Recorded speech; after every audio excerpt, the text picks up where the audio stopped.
ดูจากอาการแล้วดีขึ้นมากเลยนะครับผมเคยเลี้ยงลูกป้อนเนี่ยมา3 ตัวแล้วที่เป็นนกที่เลี้ยงนะครับ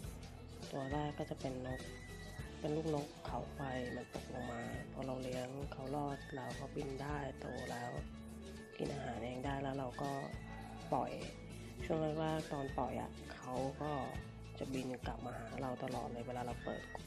แบบเหมือนมันยังติดเราเราก็จะปล่อยยากนิดนึงครับแล้วพอตัวที่2นี่เลี้ยงนกมาคอครับแล้วก็เลี้ยงซื้อมาตอนเป็นลูกป้อนก็ป้อนไปแต่นกเขาไฟปากมันจะเล็กไม่เหมือนมาคอปากมันใหญ่มาคอป้อนง่ายแต่ว่านกเขาไฟที่สุดยอดเลยตอนเลี้ยงเป็นนกตัวแรกที่แบบช่วยชีวิตเขานะครับจากสายฝนเขาตกลงมา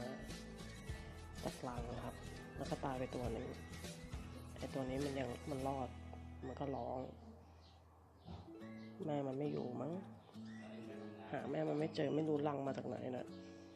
แล้วก็ตัวที่3นี่ซื้อ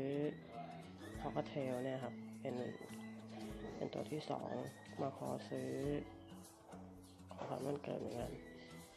แล้วก็คอกเทลก็ซื้อเป็นของขวัญวันเกิดให้ตัวเองครับแต่ตัวนี้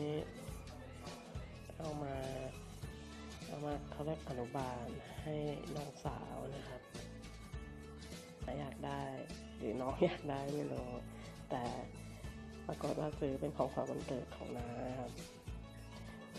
แต่ว่าเอามาก็ไม่กล้าป้อนเพราะว่าป้อนโดยสลิงแบบเนี้ยป้อนโดยสลิงแบบเนี้ย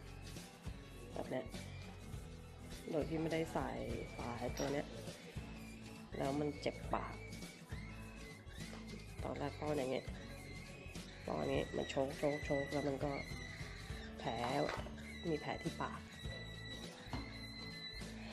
นึกว่าให้กินข้าวย่าง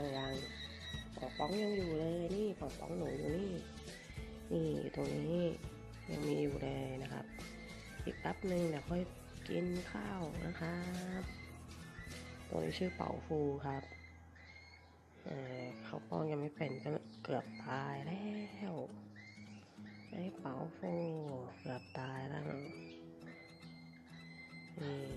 แต่ว่าตอนนี้อ้วนต้วนนะครับตอนแรกผอมเป็นยีราฟเลยน่าสงสารมากเลยของผมชื่อทโยปีกสีเทาอันนี้เขาสีขาวนวลเหลืองเจี๊ยบ